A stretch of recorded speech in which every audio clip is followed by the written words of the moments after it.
What's up, guys? Today we're going to be talking about the darkness that comes before. But this is going to be a Let's Talk video. So for those that don't know, the Let's Talk videos are just chocked full of spoilers. So if you're looking for the spoiler-free review, I'll put a link in the description for the spoiler-free review for the book.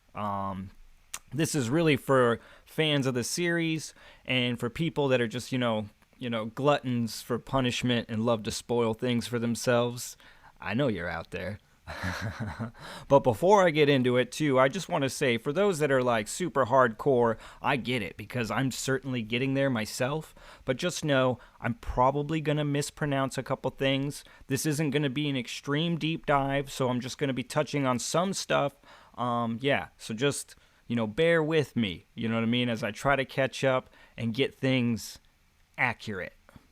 Let's get into it. So I'm going to break this thing down just kind of like I did in my spoiler-free review and just kind of approach it from its parts, So starting with the prologue, and just like I said in the other review, this thing starts out with a bang. That line of just one cannot raise walls against what has been forgotten. Now, that is awesome, but it also instilled like this super amount of paranoia in me right out the gate. Basically, straight out the gate, I was just as paranoid as a mandate schoolman because I was just constantly worried or trying to figure out what everyone had forgotten. Then we push forward in that prologue, and we realize that the Anasarember bloodline has been it's still made it. You know what I mean? We're in Ishwal. It's a secret place. And now, the family has died, but that bastard son lives. And when he meets the Dunyain, we see the Dunyain just tearing shit down. And it's like they're trying to erase all history of everything. And this is kind of confusing at first, Now looking back, it's kind of clear too, though. So, from here, though, we're starting to understand it's like the Dunyain are reassuring that the Anasarember, heir, that he's gonna be okay, but we're seeing that they're just they want to erase things, and they're obviously very drawn to Ishwal. Being secret from the world is important to them. It seems like being forgotten is kind of important to them. Then we get the dream, or I should say the Dunyain get the dream, and it's just like flashes of just chaos, death, destruction, the worst kind of shit, it seems. But at the tail end of it, there's that message: send me my son. And this is another thing, it's like we see that the Dunyain, almost it seems like they're just not going to stand for this, and they send out Kellis.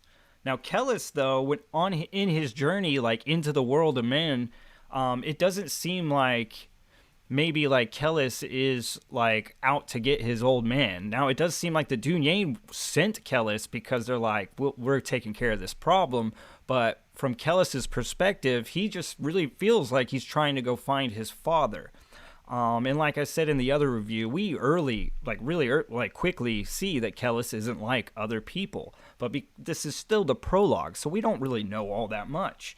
But when Kellis comes across Lewith, man, that's what's you're like, holy shit, you see the difference, right? Because Kellis just cuts through Lewith. He sees everything that Lewith is doing, and he relays it back to him instantly. He's like, no, Lewith, nope, look what you're doing, and this part was amazing. This is just like I said, it's the prologue, and I'm super sucked in at this point. But like I said, we know Kellis ain't like other people, and as we push forward too, there's this thing, right? You think that Kellis and Lewith are forging this relationship, but then we see Kellis just leave Lewith hanging. We see him leave him there to die with no hesitation. It's not a thing for Kellis to leave Lewith to die. So that's a lot to kind of take in, and then all in that moment, because you're also getting hit with the shrank, and it's like, oh shit, what are these things? And then boom, the non-man. Man, this was what the hell is going on, And we see Kellis, who we just watched be a badass, get his ass handed to him. And we see the first sign of sorcery as well. And it's just a lot to take in. But you're, like I said, you're seeing Anasarimber Kellis come into the world kind of like, just like by storm, and then just get confronted by this non-man, and he's halted in his tracks. In fact, he runs away. It's just a lot. It's a lot. It's amazing, and it had me sucked in, and I was ready. But goddamn, that's a lot, right? Now, if you're reading the book and you don't really know much about it after the prologue, and it throws you into part one, it's even more confusing. But I mean, we're adults, right? We can kind of grasp what Baker was throwing at us. It's like, oh, okay, the scene has changed. We're just picking up with somebody else. So, but it's kind of like you're like intense prologue, and then everything's calm, and like we're trying to reintroduce a whole bunch of other stuff. So it's a bit jarring when you jump from part to part, I think. But then now, the things I really, really enjoy about part one is, man, Baker establishes a lot of stuff in his world here in part one. You know, not just the schools of magic and certain characters, but really like how spies work in this world. Like, we really get to see like the networking of spies, and just how valuable information is, how important it is to have a spy in each different faction, in each different organization. Like, information is key in this world, and we'll see that. And that's just one thing I really liked that got played out here, as well as just like the building up of this holy war, and like kind of coming to understand like who Maithanet is, like, and really that also kind of like helps you understand the differences between like the Inrithi people and the Phanom people. There's a lot going on, but let's just try to chew it up right now. Let's get into it. So we start out with Drusus Akamian and Geshruny, and like this is what I'm saying. Like, we really start to understand like how information is key, and being spies, getting spies, collecting information. We see that even Akamian himself is basically undercover. He doesn't want anyone to know that he's a sorcerer. You know, most places of the world, it's, you know, they're found as heretics, and we're learning that right now. This is also when we like find out about the Kore, because it's basically like Geshruny's trump card against like Akamian's bullshit. And we really start to understand that like, okay, yeah, there's sorcery in this world, but there's also a way to combat it. Then we open up the School of Mandate by learning about more of its members. Like when we see Natsera communicate with Akamian, as well as Seamus, and it's just like their whole like back and forth there. It's not only kind of like fleshing out the Mandate schoolmen's like beliefs and like their like paranoia and all that.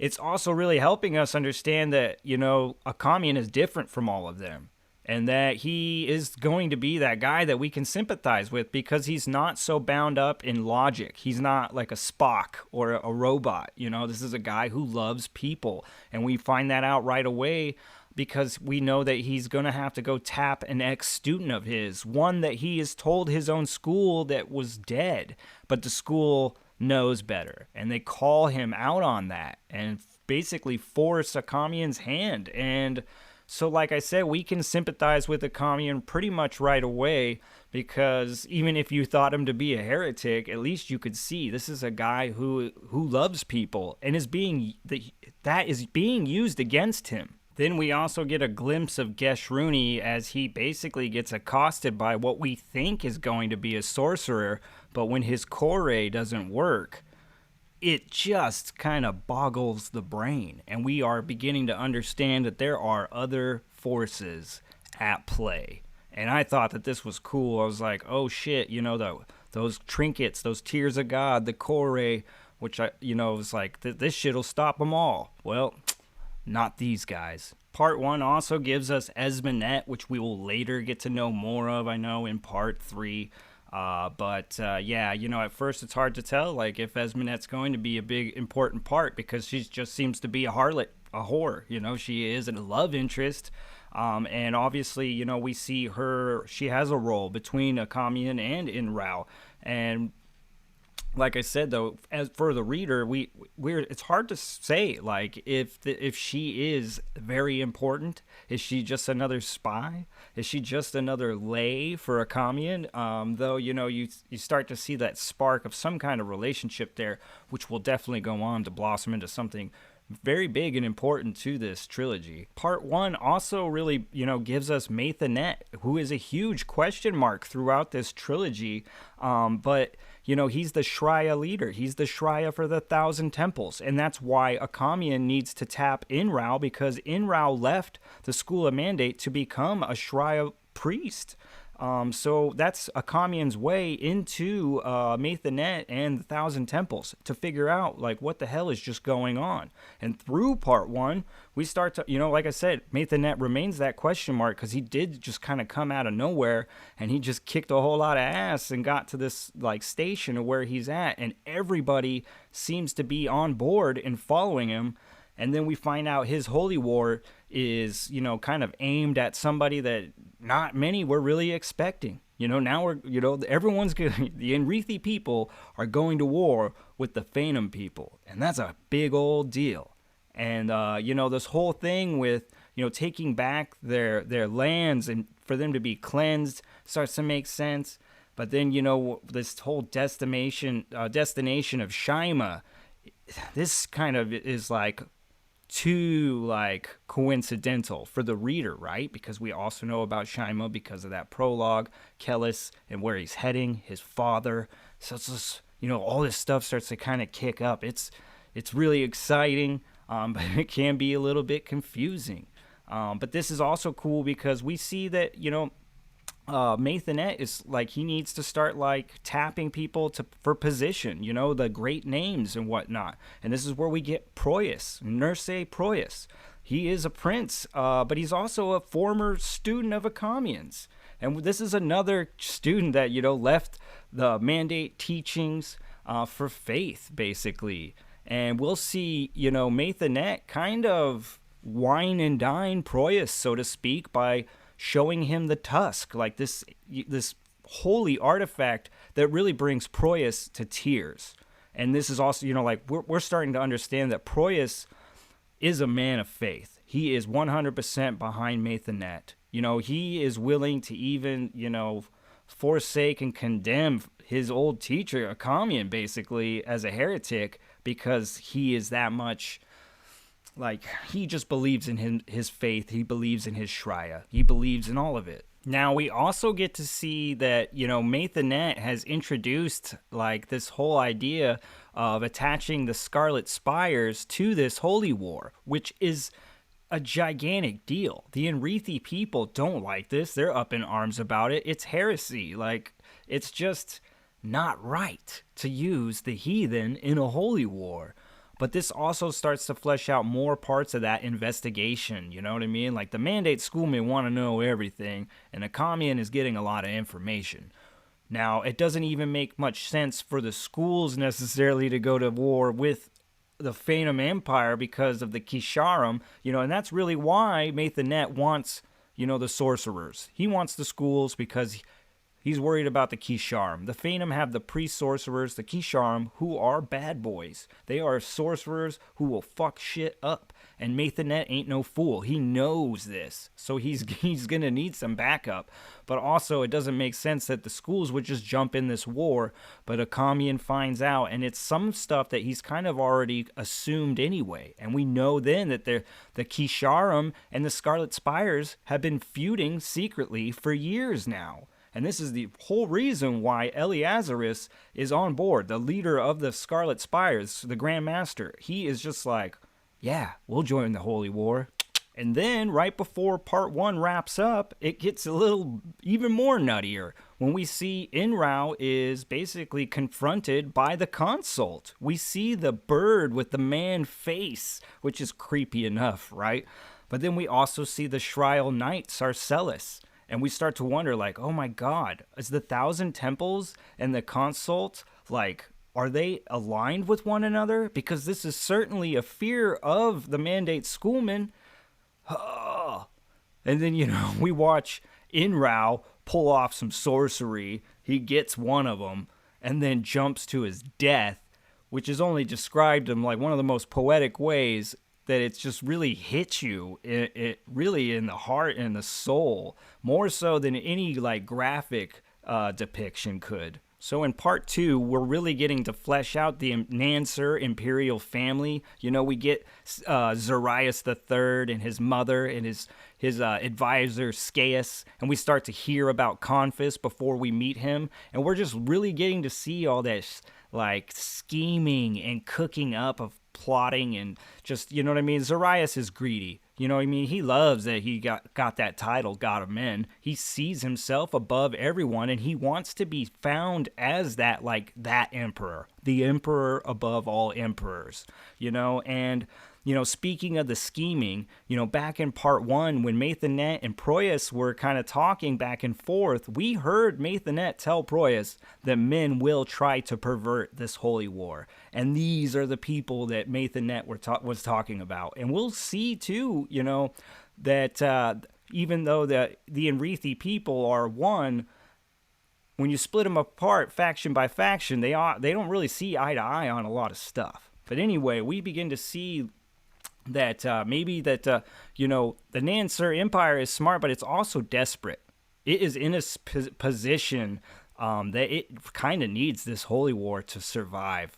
We see that, like, you know, this whole this battle that they've got cooked up for Confus against the Skilvendi, this whole thing has been manipulated to happen because Zarias understands that actually the Skilvendi people are the threat to the Nansur Empire. The Skilvendi people have united as one, and this has only proven in the past to just completely demolish whoever they want. So Zarias knows that the Nansur Empire is finished if he doesn't squash the Skilvendi threat. But then we also watch him talk about the Skilvendi to other people, and he just downplays them, and he always praises his nephew. And you know, this whole thing is just, it's so much politics coming at you, but they were all so good. And like I said, getting that, like, that imperial scumbag fucking nature of Zarias, the whole, this is also part of the story where, like, that, where it started to kind of feel philosophical to me, because, the whole scene with the sparrow, and it's like, oh, what is a emperor to a sparrow? Just another man. And then, Zarias getting shit on, and that plays into some funny stuff, because then we see him internally trying to talk himself up and, his future glories, and he's like, oh, a bird shit on me. Now this part will also give us that little meeting between Zarias and a Kisharim sorcerer, which opens up that communication between Zarias and Scaris, who is a Sapatashah governor of the Kian Empire. Sorry, guys, I'm trying to get all these names right. So, but like I said, this opens up a whole nother can of worms, because we're seeing, like, the Nansur Empire is supposed to be going to war with Kian, but now they're talking, right? So, like I said, plenty of scheming happening there, and then we move into the Battle of Cai Youth. Now, if you saw my other review, I love the Battle of Cai Youth. Not only is it very important to the story, it's just amazingly well done, and just will suck you in, and it really is like that intro to Baker's battles, because from here it just gets crazier, guys. But the thing is, though, we get kind of the setup, right? We get hit with the battlefield, we're on there, we're getting hit with the Skilvendi characters, and this is when we get Naor Sciotha. And we know that Naor is a badass, like, pretty much out the gate, like, even amongst the Skilvendi, like, they are scared of him. But we also know that there's a problem there, and very quickly, we're starting to kind of understand it. It has something to do with his dad, right? Like, we know pretty much right out the gate that all the Skilvendi hate Nair. It has something to do with his father, and it also seems to be something about his sexuality. So we're sitting here, we got this, like, super savage barbarian character, and now we're just wondering what the hell is going on with him. And then the battle kind of goes into it, right? And the thing is regardless of this, like, altercation, like, the perspective you get from Naor, like, he comes across as a capable, competent guy. Like, regardless of his brutality, whatever, regardless if you're an asshole that's going to judge him for his sexuality, you know what I mean? Regardless, he's a capable, competent warrior and he knows what's up, and you get that feeling, but no one's listening to him. So you're already kind of getting this sense of dread, like, oh, fuck, they're not listening. And man, Baker's just beautiful with building the tempo of these battles. You've had a lot of political intrigue and everything going back and forth up until now, but now it's fucking go time. The rubber meets the road kind of thing, man. And this whole deal builds up so beautifully.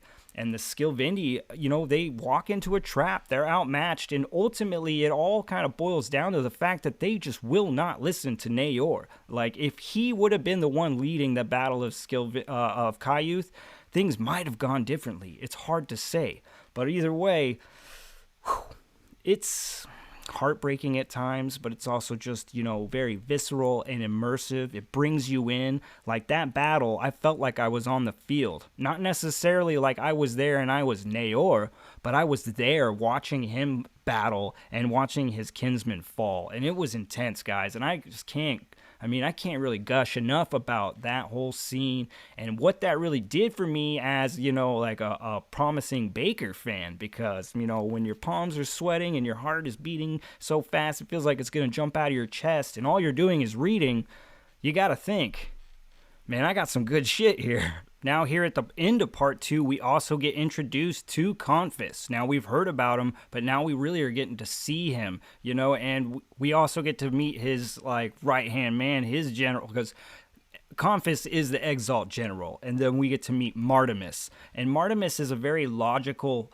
soldier and a logical man, and that is something that Confus actually appreciates. Now, Confus is, by all means, much like his uncle in the manner that he finds himself above everyone else. He is like a god among men, and he deserves it, and everybody else should just go fuck off kind of thing.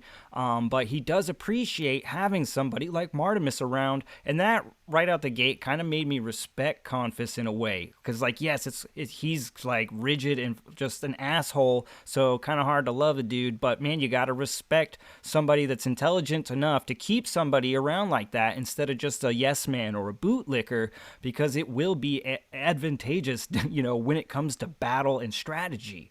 And speaking of strategy, this is really how we start to learn.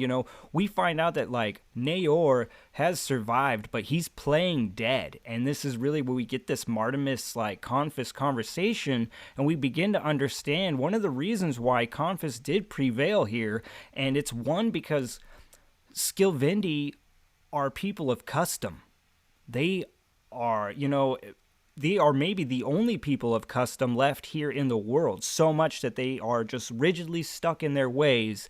And this is how Confus was able to just kind of guess how this battle was all going to play out. He knew what they would do because they have their way. So in part 3, we pick up with Esmenet, and I got to admit, when I first read this part, it was probably the more confusing part of the story. It makes sense now, but we pick up with Esmenet, and she's kind of dealing with that fallout, right? Because she was connected with Akamian and Inrao, and that investigation and everything that was going on, and now Inrao is dead, and that's a big thing for both Akamian and Esmenet. And kind of what plays out from here, too, is we see, Esmenet basically get raped, I guess. But it's weird, how this whole stuff kind of goes about, because it's it's pleasureful. Esmenet is a harlot. It's a weird kind of series of events. And then also, it's this black, jizz is, spewed onto her. And that was really confusing. Like I said, all looking back, it's okay, yep. But realistically, what's going on here is this is just we see that it's the consult is intervening in Esmenet's life, and it's obviously too because they're poking and prodding about Akamian. So they have interest in Akamian, and they're getting there through Esmenet. And we'll see, too, that Esmenet kind of packs up everything from Sumna and is like, fuck this, I'm going to find Akamian. And on the way there, it's not easy for her. We watch her get stoned by people, because that's kind of custom, right? That's the custom, what you do to whores and harlots. And, this is something, now looking back and everything I've read and stuff, man, this is actually kind of, where it's easy to look at this and be like, man, what a misogynistic world and what a misogynistic story. But this really is kind of key and crucial to later on. There will be a conversation held between Kellis and Esmenet, and it's really about how women are treated and like their role here in this world. So like what might be a little confusing or maybe just not that big of a deal or whatever, there's a lot going on in part 3 here that will play out later on. But yes, we watch Esmenet and as a harlot making her trek towards a commune, and it's not an easy one. We see her get stoned. We see her protected and picked up by Sarcellus, the Shriel Knight, who she doesn't know, but we do, right?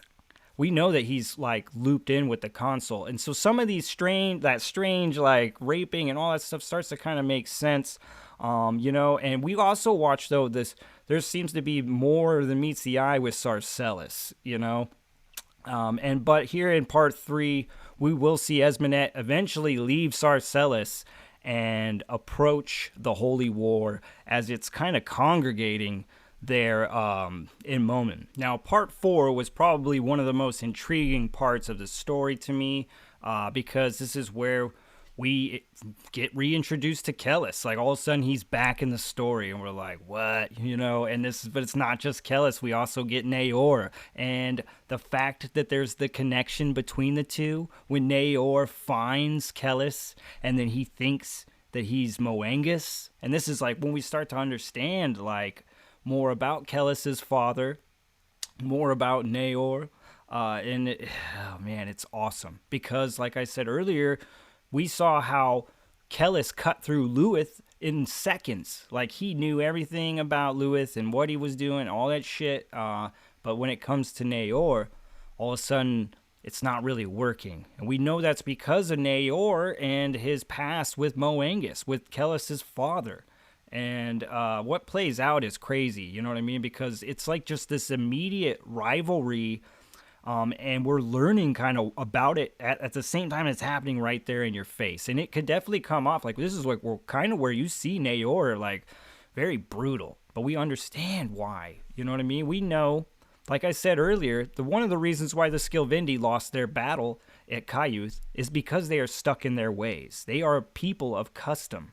And we find out that Naor, when he was a kid, basically, Moangus was a prisoner of the Skilvindi, and he taught Naor a different way. He showed Naor that that the step was trackless, that there wasn't just this rut, that the Skilvindi rut to follow all throughout life, that there were many paths, and that Naor could take any of them. We also find out that this is what created such amount of shame in Naor, because we find out that Naor's father dies because of this trackless step revelation of Naor's, and this is also kind of enlightens us to why this savage barbarian harbors such hatred within him, and this is a very interesting thing, and this is a deal that I feel like can easily like play through to other people in the real world. I cannot even tell you how many people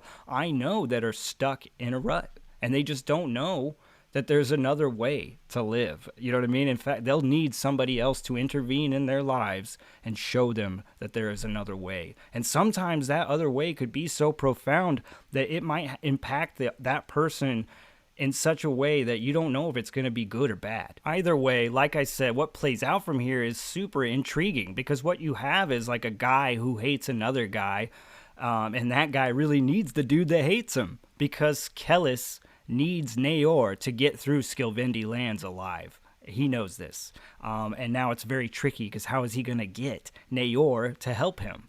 So, I mean, basically what happens is Kellis tells Naor, because he knows that Naor hates Moangus, his father. So he convinces him that he has been sent to go kill his father. And this is something that Naor can get, on board with. You know what I mean? He's still not buying any of Kellis's bullshit, but by all means, he's willing to make this trek with Kellis if it means that for once that he might be able to destroy the one thing and bring some kind of measure of peace back into his life. Now, along that journey, Kellis and Naor find Serway, and then when they rescue her, this is something that just like further adds tension between these two characters. Because certainly she's taken a shine to Kellis. Kellis has plans for Serway, but then we have Naor who sees Serway as his prize. And it's just a whole lot more tension added to this already, like, fuck me, like, journey.